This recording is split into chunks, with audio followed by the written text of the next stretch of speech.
Hey everyone, welcome back to Gates Tech. I'm Jer, and it's Spider-Man Day. That's right, it's officially October 20th, and even though Halloween is just around the corner, it already feels like Christmas because our favorite red-suited man is taking gamers to an exciting and immersive intro sequence, just like he did in 2018 in Marvel's Spider-Man PS4 game. As you saw in my last videos, I bought the Spider-Man PS5 bundle, which means today I'll be taking you through the thrilling Spider-Man 2 intro sequence, featuring both Peter and Miles. So let's dive right in.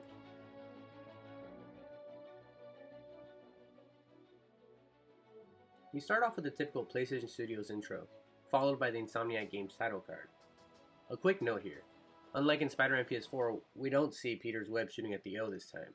We then move on to the Marvel title card, with their signature flipping comic book pages animation. And before we get into the story, I wanted to point out that during the initial setup screen where you choose your game difficulty, you're given the option of applying your pre-order bonuses, if you pre-ordered the game, as well as upgrading to the digital deluxe version of the game, which will give you 5 suits for Peter, 5 for Miles, additional photo mode items, and 2 skill points. You're given the option of watching a recap of the previous 2 games, in which Miles calls Peter to ask him for help on his college applications.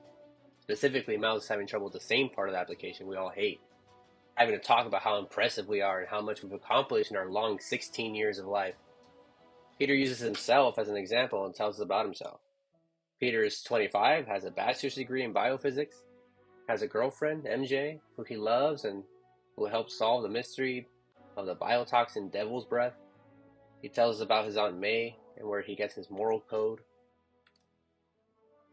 And we learn a little bit about his origin story, how he was bit by a radioactive spider, and a little bit about his life in Spider-Man. Then he goes on to briefly recap for us the events of Spider-Man PS4. He tells us about his mentor, Dr. Otto Octavius, and how he released a bioweapon after his funding got cut by Norman Osborn, the mayor.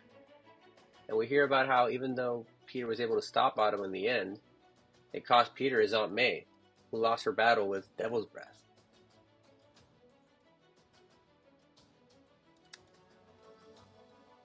Then it's Miles' turn. He's 17 years old, a student at Brooklyn Vision Academy, a school for the gifted. He also likes to help out with his mom, Rio Morales, with her campaign as she runs for office in Harlem. He tells us about his crush, Haley Cooper, who's a deaf street artist in New York. He then also mentions his origin story, how he also got his powers when he was bitten by a radioactive spider, and that he was trained on how to be Spider-Man from the original Spider-Man. We learn about his dad, Jefferson Davis, who was killed by Martin Lee, Mr. Negative, when he bombed Mayor Osborn's campaign rally at City Hall. Miles tells us how hard it is to accept that even with all their powers they have, they can't always save the ones they love. But a hero is someone who doesn't give up, and he doesn't plan to. The game creators did an awesome job with this recap. In such a short amount of time, we were able to relive the major events of the previous 2 games. And I'm sure, just like me, you got warm nostalgic feelings from these scenes. I think I may even go back and play both Spider-Man and Spider-Man Miles Morales after I get through Spider-Man 2. So that was the recap. All the footage you've seen up until now has been from the previous 2 games. So now it's time for our spoiler warning. As we move forward, we'll be taking a look at the intro sequence from Spider-Man 2. You'll see how the story begins, where our 2 Spider-Men are in their lives now, and how they work together to tackle the first boss fight. So, here we go. We finally get some more context to the post-credit scene from Spider-Man PS4. We see that Dr. Connors, a scientist with one arm, who we know from trailer footage will become a lizard at some point in this game, is helping Norman cure Harry of this mystery disease. And it looks like the plan is to use the symbiote somehow to do that. Harry asks his father for one thing, that if the treatment doesn't work, to let him out so that he can say goodbye before he goes. It's a really heartfelt moment between father and son, where Norman tells him that he doesn't want to lose him, and where it looks like Norman's even about to give Harry a hug. But, as usual, Norman ruins it with this nightmarish moment where we find out that in fact, he's just holding Harry down, while a part of the symbiote comes out of Norman and spreads or infects Harry as well. It's only a piece that terrifyingly wraps around his head and goes down his throat. Harry blacks out and he wakes up to find himself floating in the green tank with the symbiote spread over the rest of his body, trapped for presumably the whole 2 years, it seems. Now on to our favorite spider guys. We're now back in the present day, and Miles is actually early to class and waiting for his classmates to join him at Brooklyn Visions Academy. After Genki, Haley, and the rest of the class join him, the principal is getting ready to introduce their new physics teacher. But she's cut off when the front door bursts open, and we see that the new teacher is actually Peter Parker. And to no one's surprise, he's late. As the class continues, Miles notices what looks to be a sandstorm just outside the window. He nervously jumps out of his seat and yells, "Bathroom!" He awkwardly shuffles out of the class, but he comes back just a few moments later to ask Peter for help. The classroom laughs, of course, because they think this 17-year-old kid needs help going to the bathroom. And I love how even though they clearly aren't talking about the curriculum, the sign language interpreter is still signing about how Miles needs help in the bathroom.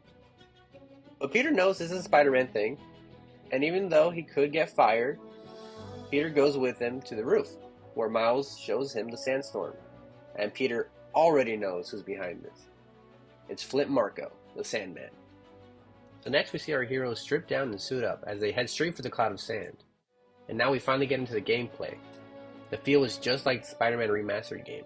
You get resistance on the adapted triggers while swinging. And we get to see some of Peter Parker's new swinging poses and tricks, like the upside down swing, which was instantly my favorite. And let me point out that these feel great. Tricks and poses aren't needed for the game. The swing already feels enjoyable the way it is. But it's these little touches that make it that much more immersive. They bring out the lighthearted, fun-loving nature associated with the Spider-Man character, and we thank the game creators for it. Our two spider guys finally make it to town where Sandman's rampaging and throwing flaming trucks at us. And his intro sequence feels so much like Spider-Man PS4's thrilling intro sequence, where you dive straight into the action. You feel the rush of excitement as you hurry to help the innocent people of the city. The game creators in this franchise do a great job of teaching the controls, while also maintaining excitement. Peter's able to get a few good hits in on the towering Sandman before he's thrown through a window of the skyscraper. Just like in Fist Tower, the first Spider-Man game, you need to parkour your way through this building while dodging danger and saving people who are trapped inside. Like this guy, who's hanging for dear life from the ceiling. And after you pass this guy on to Miles, and Sandman gets a cheap shot in, you see that Sandman has a new power. He's able to make a bunch of little versions of himself. While you fight this squad of many Sandmen, you find that you have many of the skills you earned in the first Spider-Man game, like the swinging kick. You don't need to wait until later in the game to build up enough skill points to learn that skill. And as Peter's making his way through the small army of Sandmen, he gets a call from his new boss, Principal Evans. She tells him that due to the emergency, students have evacuated the school, but she can't seem to find him, so she frustratingly asks where he is. And even though she can hear all the screaming and destruction around Peter, he hilariously gives the excuse that he forgot something in his car. Now we get our first look at Peter's awesome new Iron Spider legs. And it looks like we'll get more skills unlocked later in the game to these, because right now, all we can do is use Spider Barrage, which is still pretty awesome on its own. And that's it for Peter. After he's captured by Sandman twice, and rescued by Miles the second time, the gameplay switches over from Peter to Miles. Now we're back to Spider-Man going toe-to-toe with the Godzilla-sized Sandman. It's not looking like a fair fight, until Peter shares with Miles Sandman's two weaknesses, water and electricity. Miles is able to do some damage with his Venom power, which is what he calls his electric stinging power, shocking the parts of him which are already wet, in this case, the right side of his chest.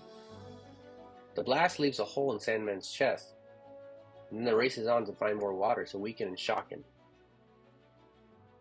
Miles is able to keep Sandman occupied and distracted while Peter finds some water, in the form of water tanks, which he hurls at Sandman's shoulder.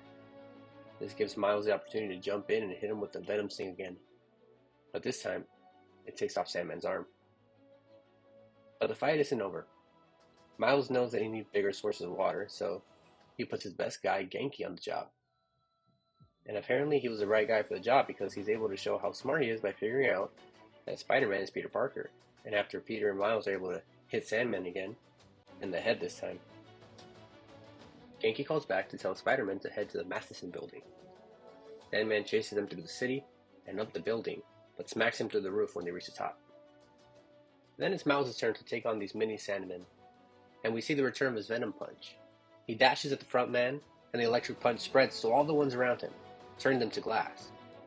He then makes his way from floor to floor, trying to get to the roof, taking on the Sandmen along the way. By the time we make it to the top floor, just below the roof, we get to see a few of his finishers returning from the standalone game. And I guess Sandman realized what the Spider-Man's plan was, because right before Miles makes it to the roof, Sandman rips off the roof like it's a can of Pringles. And I guess that metaphor wasn't too far off, because after Miles instinctively web zips over to the roof, Sandman puts the roof up to his face, leans his head back, and tries to actually eat Miles. Fortunately, Peter saves him before that can happen, and the two take the opportunity to spill a large tank of water onto Sandman. And I guess that ruined his appetite, because the small amount of sand that was left decides to gather in the wind and fly up and away. Miles is able to avoid the sandnado, but Peter gets caught up in it, and the whirlwind spits him out over the river, where there's no tall buildings for him to swing from. And that's when we finally get to see and use the funnest upgrade to the new suit, the web wings. With no other option, Peter has to use this experimental web wings to save his own life, because for some reason, Miles made no effort to do so. But I'm glad he didn't, because these things are so fun. And in that time, Clint Marco is able to make his way over to the beach, where he's able to access enough sand to reach his Godzilla status again, and even make another sandnado to, this time, throw boats, shipping containers, and even buildings at Peter to try and knock him out of the sky. But when that doesn't work, and Spider-Man gets closer, Marco makes a series of cyclones to try and keep Peter away. But it's still no use, and Peter's able to web zip over to Marco's giant face. But right before his punch lands, Peter gets struck by lightning. He's down for just a moment or two when Miles finally makes his way over to Peter to help him back up and join the fight. They're both up against some more of the mini Marcos when we get to see one of their combo finishers like we saw in Spider-Man 2's State of Play trailer, where Peter webs a guy's arm, Miles webs the guy's leg, and they play double dutch with the guy. Once they finish making their way through the mini Marco army, they're ready to finish off Flintzilla. Peter tries to go in alone again, and again he's struck by lightning. Maybe these Iron Spider legs aren't the best thing to be swinging around with in a storm. Or maybe they are. Because once Peter's back in the game, he and Miles come up with a new plan. Miles absorbs as much of the lightning as he can and meets up with Peter. Peter deploys his Iron Spider legs, and the two of them perform their best Iron Man and Thor endgame impressions, when Miles unleashes all the electricity he absorbed into the Iron Spider legs, which focuses the electricity into a beam and plows straight through Sandman, splitting him right down the middle. And that's it. The rest of the sand falls into the river along with our two heroes, and the next thing we know is that Marco's being flown off to prison by helicopter, but not before giving our spider guys an ominous warning about a coming threat. Marco flies off to prison, and our intro sequence ends with a flashback to 6 months ago, where we learn about the mysterious figure coming after Spider Guys. We see a big muscular hunter tracking some prey in the jungle. He comes across the figure of a man, and it turns out he's trying to hunt Sergei Kravinov.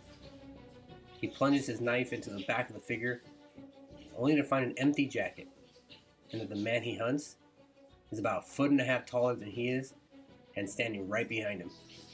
He knows he's lost, and so he takes a few desperate slashes at Kraven with his dagger.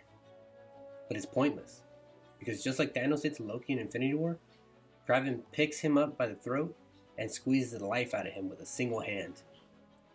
Kraven tosses the corpse aside, and his team comes to him with a few new challenges. On the map of New York, we see a few familiar Spider-Man villains from the first game, as well as some new ones, like Black Cat, Prowler, Wraith, Tombstone, Sandman, Vulture, the Lizard, Kingpin, Taskmaster, Rhino, Dr. Octopus, and Shocker.